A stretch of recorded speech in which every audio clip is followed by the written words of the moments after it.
오늘 함께 보실 말씀입니다. 야고보서 5장 13절로 16절까지 말씀입니다. 우리 함께 봉독하시겠습니다. 너희 중에 고난 당하는 자가 있느냐? 저는 기도할 것이요. 즐거워하는 자가 있느냐? 저는 찬송할지니라. 너희 중에 병든 자가 있느냐? 저는 교회의 장로들을 청할 것이요.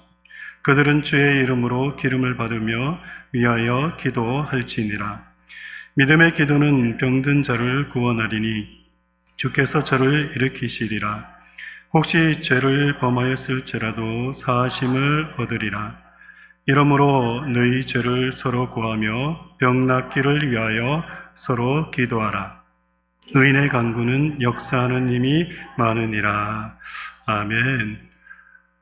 오늘 이 자리에 나와주신 여러분들을 예수 그리스도의 이름으로 환영하고 축복합니다. 오늘은 기도 어떻게 할 것인가 라는 제목으로 실질적인 기도의 방법에 대해서 여러분들과 함께 나눠보도록 하겠습니다. 기독교라는 말에서 기독이라는 말은 그리스도라는 단어의 한자음인 기리사독이라는 말에서 유래가 되었습니다. 쉽게 얘기해서 기독이라는 말은 한자인 기리사독의 준말이라는 얘기입니다. 그렇기에 기독교라는 말보다는 그리스도교라고 부르는 것이 좀 더 정확한 표현이 됩니다.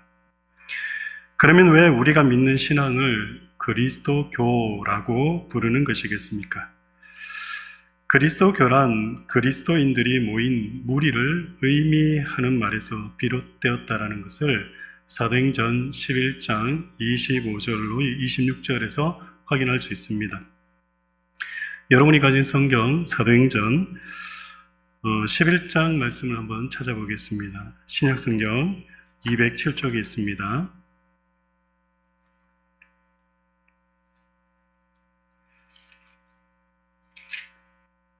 사도행전 11장 25절 그리고 26절 두 절 말씀인데요. 우리 함께 읽겠습니다.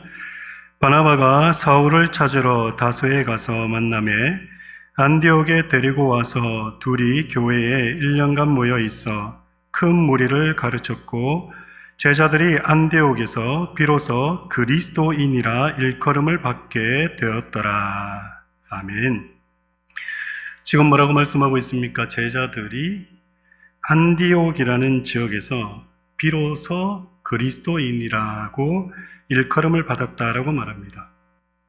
여기에서 비로소라는 라고 번역된 단어는 헬라 원문상 최초로 혹은 처음으로라는 의미입니다.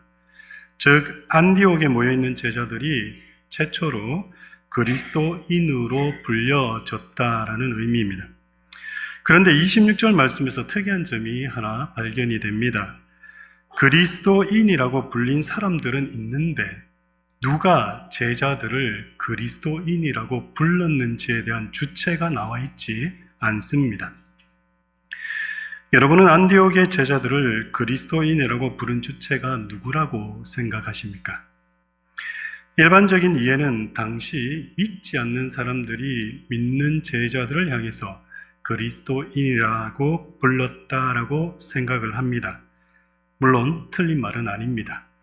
하지만 사도행전을 쓴 누가의 문체의 특성을 안다면 그 대답은 맞는 말이 아닐 수 있습니다. 우리가 잘 알고 있는 대로 누가는 복음서의 세 번째 책인 누가복음과 사도행전을 기록한 저자입니다. 누가가 기록한 누가복음과 사도행전을 잘 살펴보면 누가는 종종 히브리 언어의 특성을 살려서 문장의 주체가 만약 하나님일 경우에 그 문장을 수동태로 바꿔버리는 습성을 볼 수 있습니다. 그래서 하나님을 생략해 버리는 겁니다. 왜냐하면 히브리 사람들은 10계명 가운데 제3계명에 의해서 하나님의 이름을 함부로 부르지 않기 위해 그들의 언어, 그들의 대화 가운데 하나님을 표현해야 될 상황이 되면 그 문장을 수동태로 바꿔버리는 겁니다. 그래서 하나님을 그 문장에서 숨기되 그 문장의 주체가 하나님임을 드러내게 했다라는 겁니다. 그렇다면 누가 안디옥의 제자들을 그리스도인이라고 명명했다라는 말이 되겠습니까? 바로 하나님께서, 더 정확히 신학적인 표현을 빌어 쓴다면 성령 하나님께서 안디옥의 제자들을 그리스도인이라 불렀다라는 겁니다. 하나님께서 혹은 성령께서 안디옥의 제자들을 그리스도인이라고 불렀다라는 또 다른 증거가 26절에 쓰여져 있는 동사의 의미 때문입니다. 방금 전 읽어드렸던 구절 가운데 일컬음을 받았다라는 단어의 원래 의미는 하나님에 의해 계시되었다라는 의미입니다. 이 계시되었다라는 말이 알려졌다라는 의미가 되는 거거든요. 즉 하나님께서 예수 믿는 제자들을 그리스도인이라고 이름 붙여주셨다라는 겁니다. 그렇다면 왜 성령 하나님은 믿는 자들을 그리스도인이라고 이름 부르셨겠습니까? 예수를 믿는 신자들을 그리스도인이라고 부르는 이유는 바로 예수를 그리스도로 신앙 고백하기 때문인 것입니다. 예수를 그리스도로 신앙 고백하는 자들이 바로 그리스도인이기 때문입니다. 그래서 그리스도인들은 예수를 그리스도로 신앙 고백하는 겁니다. 그러면 우리는 어떤 방식으로 예수를 그리스도로 신앙 고백할 수 있겠습니까?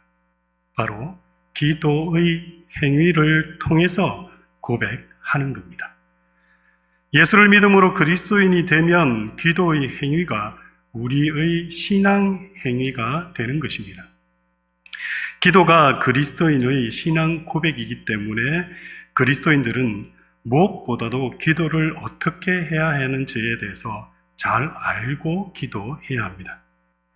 왜냐하면 기도는 그리스도인의 신앙 고백이자 신앙생활을 시작함과 동시에 일어나는 가장 중요한 믿음 행위가 되기 때문에 그렇습니다. 하지만 오늘날 신자들 가운데서는 기도가 무엇인지 정확히 알지 못하고 기도하는 경우가 있습니다. 그냥 아무렇게나 기도해도 기도가 된다라고 생각을 하는 겁니다. 만약 우리가 아무렇게나 기도한다고 해서 그것이 기도라면 이방 종교의 기도와 무엇이 다르겠습니까? 하여 오늘은 신자들이 기도할 때 어떻게 기도해야 하는 것인지를 구체적으로 나눠보도록 하겠습니다. 첫 번째는 기도는 신앙 고백을 시작으로 기도해야 합니다. 그리스도인들의 기도는 우리의 신앙 고백을 하는 믿음의 행위라고 말씀을 드렸습니다. 믿기 때문에 신앙 고백을 하게 되고 신앙 고백이 기도로 표현되어지는 것입니다. 그러므로 믿음의 시작은 최초의 신앙 고백인 기도로 시작합니다. 그렇다면 무엇을 고백하는 것입니까? 하나님, 내가 죄인이고 주 예수를 내 구주로 믿습니다. 이 고백이 우리의 신앙 고백이자 예수를 믿음으로 시작하는 최초의 기도입니다. 즉, 기도는 우리 입술로 분명한 언어로 우리의 신앙을 고백해야 합니다. 알아듣지 못하는 소리로 내 영이 기도한다고 말해서는 안 됩니다. 의미 없이 반복되는 단어를 읊조리는 것을 기도라고 말하지 않습니다. 기도는 우리의 신앙을 고백하는 믿음의 행위이지 무아지경 속에서 주문을 외우듯 흥얼대는 것이 아닙니다. 심지어 어떤 이들은 같은 단어를 반복해서 읊조리는 것을 기도라고 오해하는 분들도 있습니다.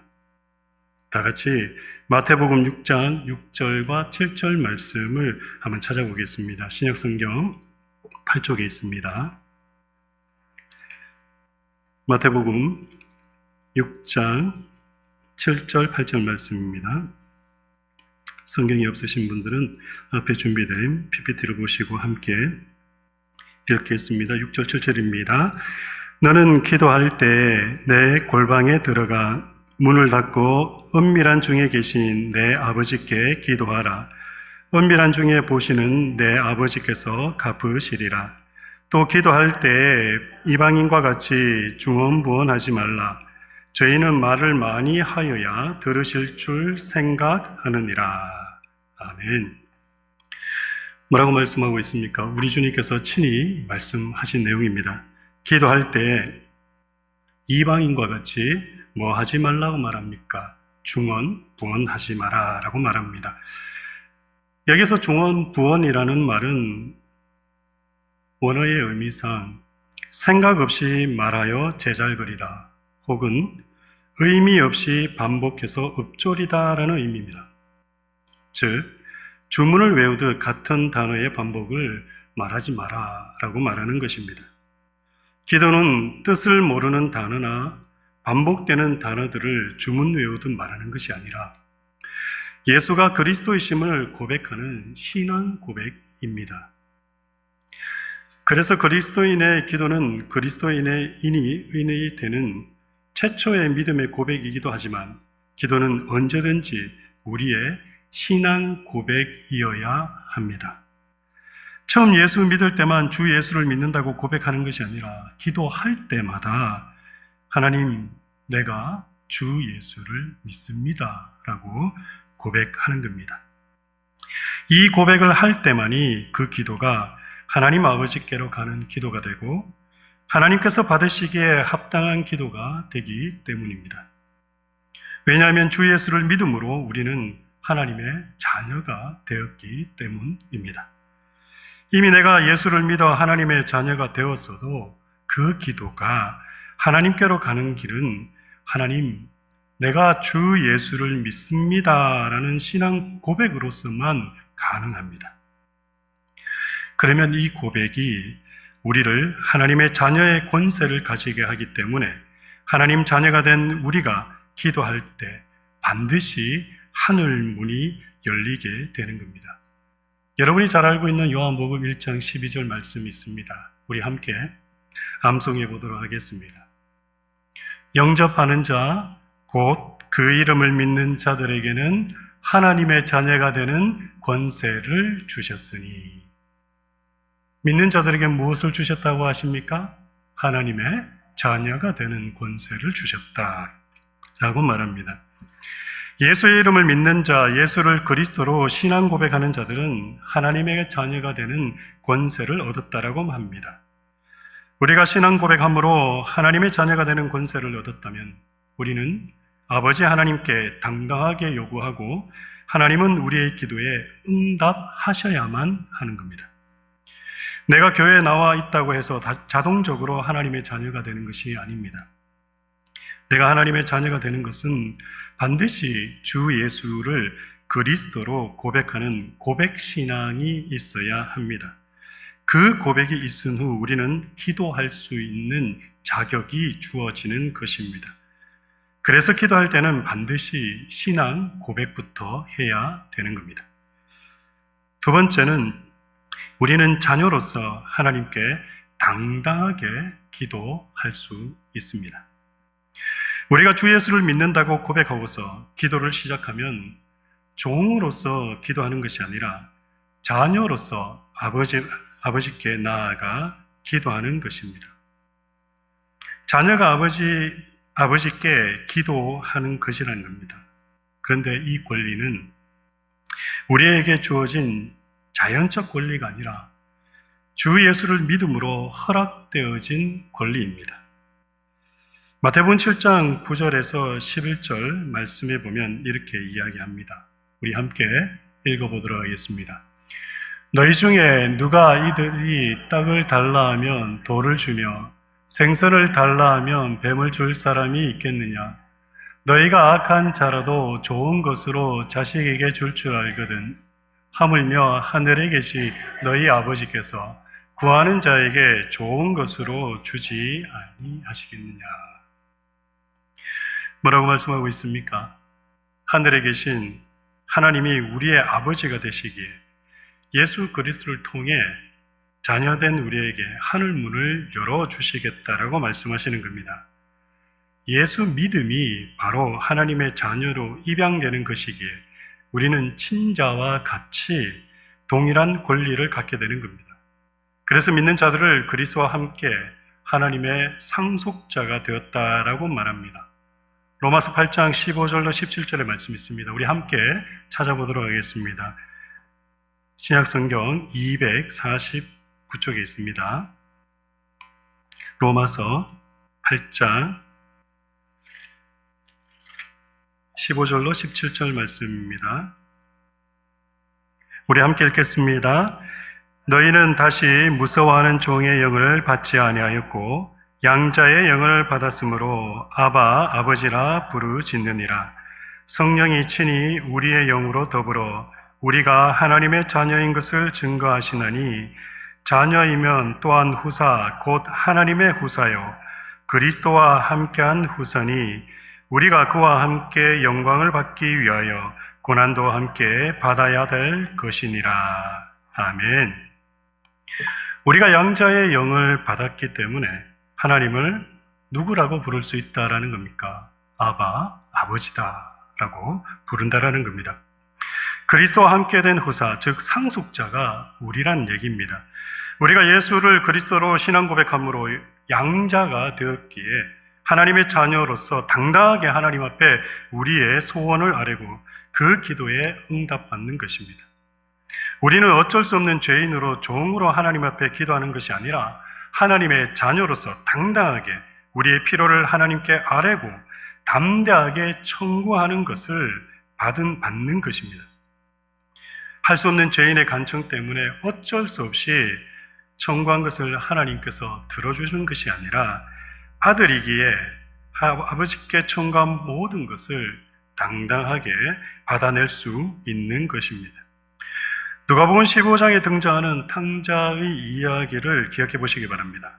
아들이기에 아버지께 당당하게 요구했던 겁니다. 심지어 아버지에게 잘못된 요구를 했음에도 불구하고 그 탕자의 아버지는 아들의 요구를 응대해 주십니다. 여러분에게 지금 기도의 제목이 있습니까? 그게 무엇이든 상관없습니다. 들어주실 것인지 안 들어주실 것인지 여러분 스스로가 판단하지 마시기 바랍니다. 응답하시든 응답하지 않으시든 그 결정권은 아버지 하나님께 있습니다. 우리에게는 아들의 권세가 있으므로 우리의 필요를 오늘 바로 지금 요구할 수 있는 것입니다. 지금 기도하시기 바랍니다. 반드시 이루어 주실 줄 믿습니다. 세 번째는 기도는 주 예수 그리스도의 이름으로 행해져야 합니다. 요한복음 14장 13절과 14절 말씀이 있습니다. 우리 함께 보시겠습니다. 함께 읽겠습니다.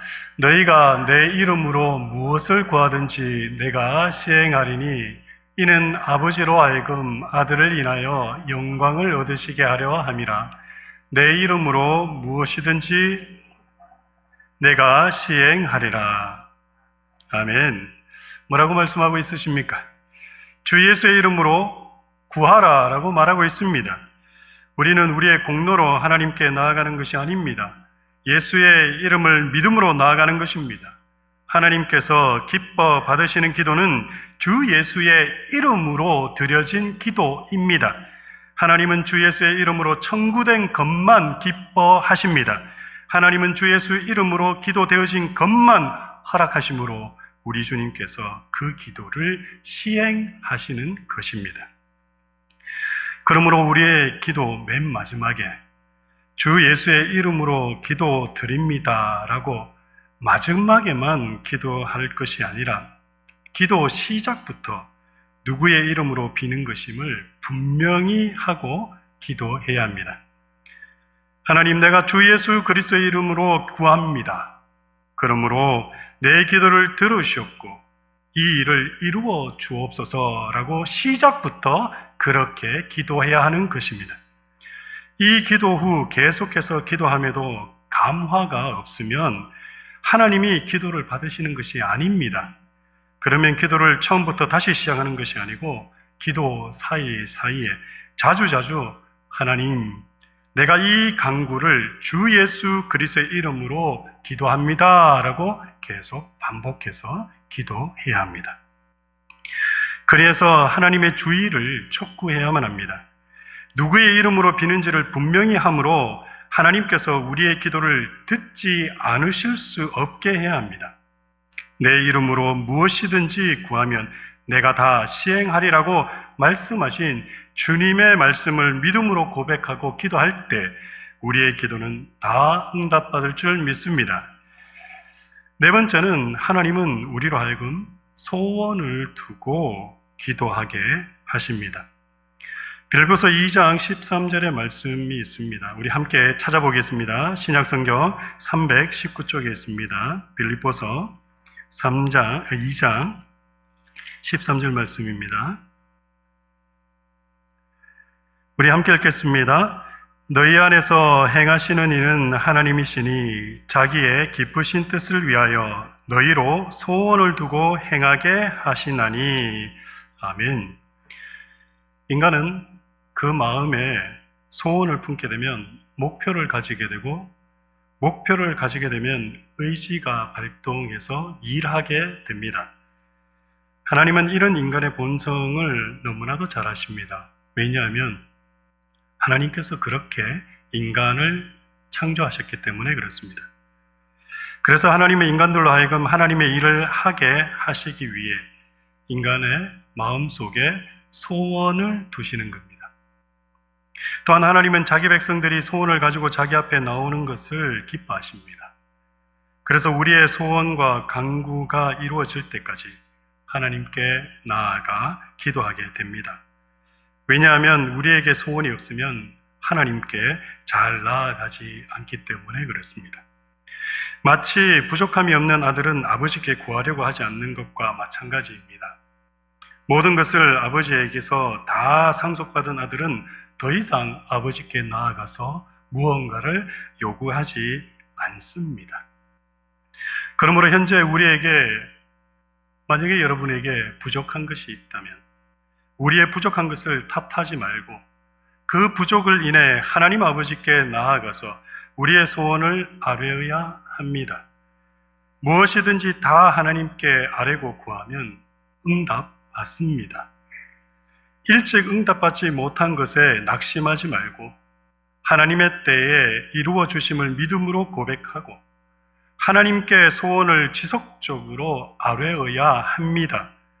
응답받는 시간은 하나님이 정하셨고 하나님의 때에 하나님 뜻대로 응답하십니다. 우리의 기도의 응답의 권한은 우리에게 있는 것이 아니라 그분의 주권 속에 있는 것임을 잊지 마시기 바랍니다. 설령 우리의 기도가 응답되지 않는다고 해서 낙심할 필요가 전혀 없습니다. 왜냐하면 우리의 정욕에 이끌려 잘못 구하는 기도에 응답하지 않으심도 그분의 응답이기 때문에 그렇습니다. 우리의 잘못된 기도에 응답하지 않으심이 우리를 살리시는 길이기 때문에 그런 겁니다. 여러분 자녀 가운데 어린 자녀에게 그 어린 자녀가 자기가 필요하다고 시퍼런 칼을 달라고 한다면 여러분은 그 자녀에게 그 칼을 내어다 주시겠습니까? 만약에 그 자녀가 다 장성해서 자기 스스로 뭔가가 할 수 있을 때 그 시퍼런 칼을 달라면 아마 여러분은 주실 겁니다.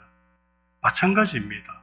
하나님도 우리의 기도에 응답하지 않는 것은 지금 이 순간에 우리의 기도와 간구가 우리에게는 필요치 않기 때문에, 그렇다고 해서 주지 않는 것이 아니라 언젠가 적당한 시기에 꼭 우리가 써야 할 그때가 되면 그때 응답하시기 위해서 지금은 보류하고 계신 거다라는 겁니다. 그렇기 때문에 우리는 그저 기도할 따름입니다.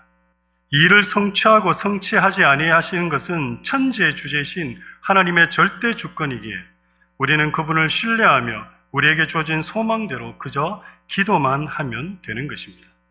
그러므로 염려하지 말고 우리의 소원을 하나님께 마음껏 아뢰고 기도하시기 바랍니다. 그 소원을 구할 시기는 바로 지금입니다. 지금 여러분의 소원을 간절한 마음으로 지속적으로 끝까지 포기하지 않고 기도하시기 바랍니다. 마지막으로 하나님께 기도로 나아가는 길은 언제든지 그리스도 십자가이어야만 합니다. 우리는 예수를 믿음으로 하나님 앞에 의인이 되었지만 또 아직도 죄인입니다. 종교개혁가 마틴 루터는 우리에 대해 이렇게 말합니다. 의인이며 동시에 죄인이다. 의인이며 동시에 죄인이다. 우리의 삶은 의인으로 사는 것보다 죄인으로 살 때가 더 많이 있는 것 같습니다. 그러므로 하나님 앞에 나아갈 때마다 우리의 죄를 회개해야 합니다. 우리가 구체적으로 지은 죄들뿐만 아니라 우리가 매여 사는 육체의 욕망들까지도 우리는 회개해야 합니다. 그 회개는 죄를 고백하는 죄의 열거가 아니라 진정한 회개이어야 합니다. 죄를 열거하기만 하면 하나님의 용서와 평안을 가져오는 것이 아니라 하나님의 진노와 분노를 유발할 뿐입니다. 진정한 회개 없이 죄만 나열하게 된다면 그 죄를 조목조목 보시는 하나님은 그 죄 때문에 진노와 분노를 하실 수밖에 없다라는 겁니다. 그러므로 그리스도인들의 기도는 지은 죄들을 하나님께 고백하고 자신의 죄를 용서해 주기를 기도해야 하는 것입니다. 자신의 죄를 용서받기 위해 의지해야 하는 것은 오직 예수 그리스도의 십자가뿐입니다. 하나님께 죄만을 고백한다고 해서 죄가 용서되어지는 것이 아닙니다. 하나님도 죄의 고백에 기뻐하실 수가 없습니다. 죄의 고백만으로는 죄를 용서해 주실 수가 없습니다. 죄의 용서는 반드시 예수 그리스도의 피를 의지하고 그 피의 호소에서 용서를 구하는 길밖에 다른 길은 없습니다. 그래서 이렇게 기도해야 합니다. 하나님, 내가 이렇게 범죄하였지만 예수 그리스도의 피에 의지해서 용서해 주시기를 기도합니다. 항상 예수 그리스도의 피를, 보혈을 의지해서 기도해야 한다라는 겁니다. 그래야 할 때만이 진정한 회개고 또 용서함을 받을 수 있습니다. 하나님도 십자가의 피의 호소에서 비는 죄의 회개만 용서하십니다. 왜냐하면 죄가 용서되는 길은 언제든지 예수 그리스도의 피뿐이기 때문입니다. 그리스도의 피만이 모든 죄를 해결할 재료이고 또한 죄를 이길 능력이 되기 때문에 그렇습니다. 다 같이 요한일서 1장 7절 말씀인데요. 우리 1장 7절 말씀 마지막으로 한번 찾겠습니다. 신약성경 388쪽에 있습니다. 요한일서 1장 7절 말씀입니다. 함께 읽겠습니다. 저가 빛 가운데 계신 것 같이 우리도 빛 가운데 행하면 우리가 서로 사귐이 있고 그 아들 예수의 피가 우리를 모든 죄에서 깨끗하게 하실 것이요. 뭐라고 말씀하고 있습니까? 아들 예수의 피가 무엇을 깨끗하게 한다고요? 우리의 모든 죄를 깨끗게 한다라는 겁니다. 죄를 나열한다고 해서 그것이 회개가 되는 것이 아닙니다. 그 죄의 나열과 함께 우리가 고백해야 될 것은 이 모든 죄들을 예수 그리스도의 피로 씻어 주십시오라는 고백이 있어야지 진정한 회개이고 우리의 죄가 용서받게 되는 것입니다. 하나님도 예수 그리스도의 피에 근거해서 비는 죄의 용서만을 용서하시고 그런 죄를 해결해 주십니다. 또한 매번 반복되는 죄를 저질렀을 때에도 용서받는 비결은 오직 예수 그리스도의 피를 의지해서 용서를 구하는 길밖에 없습니다. 하나님, 내가 이러이러한 죄를 또 지었습니다. 하나님도 이렇게 반복해서 짓는 죄와 이렇게 기도하는 나를 용서해 주시기가 염증이 나실 겁니다.